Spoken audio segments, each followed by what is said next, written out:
Oke, hari ini kita bakal bahas sesuatu yang fundamental banget. Kita akan menelusuri cikal bakal sebuah gerakan intelektual yang benar-benar mengubah dunia, mulai dari fondasi paling awalnya, yaitu sekolah Islam pertama di Mekah. Yuk, kita mulai dengan satu pertanyaan besar. Gimana caranya mendidik sebuah masyarakat supaya mereka nggak cuma jadi lebih baik, tapi juga mampu mengubah arah peradaban? Nah, ini dia pertanyaan inti yang akan kita bongkar bareng-bareng. Untuk ngerti jawabannya, kita perlu lihat dulu kontrasnya.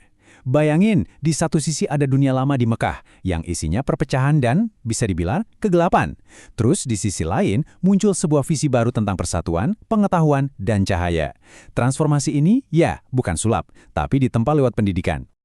Oke, mari kita mundur sedikit. Untuk memahami revolusi pendidikan ini, kita harus lihat dulu kondisi awalnya. Sebuah dunia tanpa kitab, yang kita kenal sebagai zaman jahiliyah. Jadi, masyarakat waktu itu tuh hidup dalam politeisme, menyembah banyak berhala.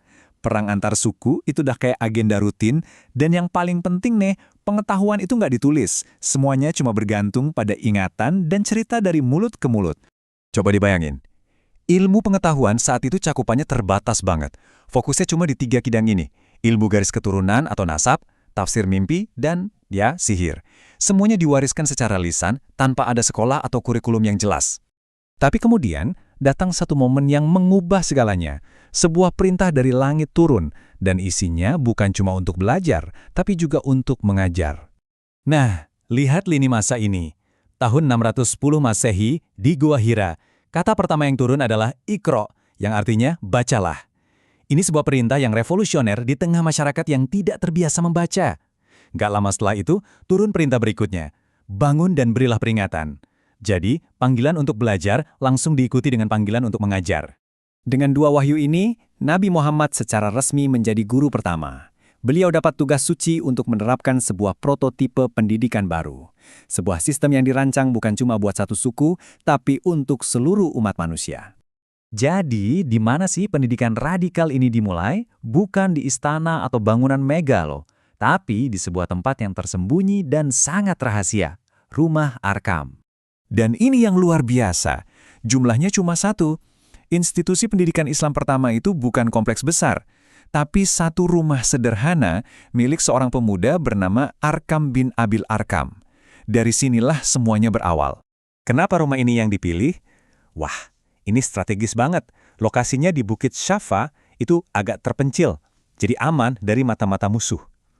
Ini menciptakan lingkungan yang aman dan tenang, di mana para sahabat generasi awal bisa belajar dengan fokus penuh tanpa ada gangguan.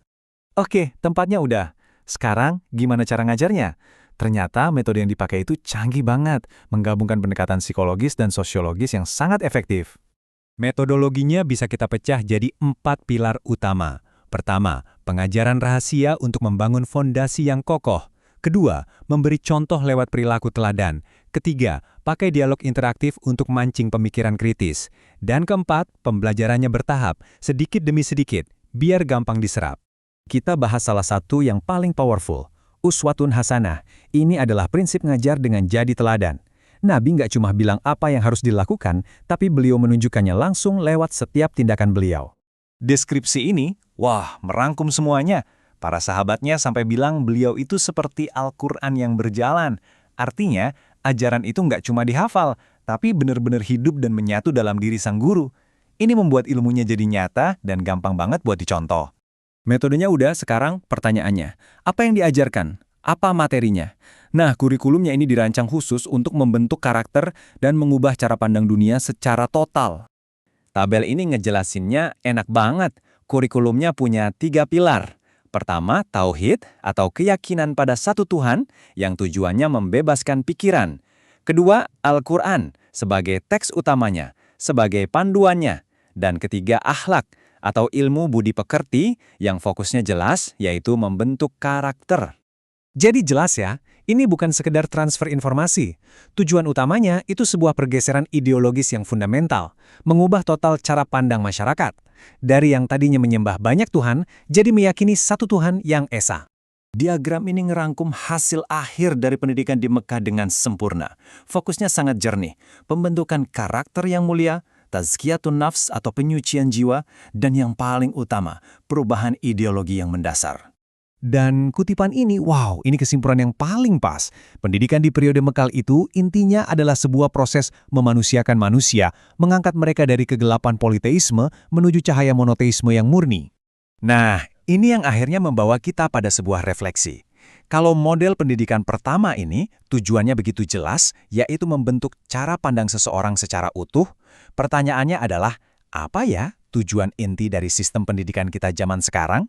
Sebuah pertanyaan yang kayaknya penting banget untuk kita renungkan bersama.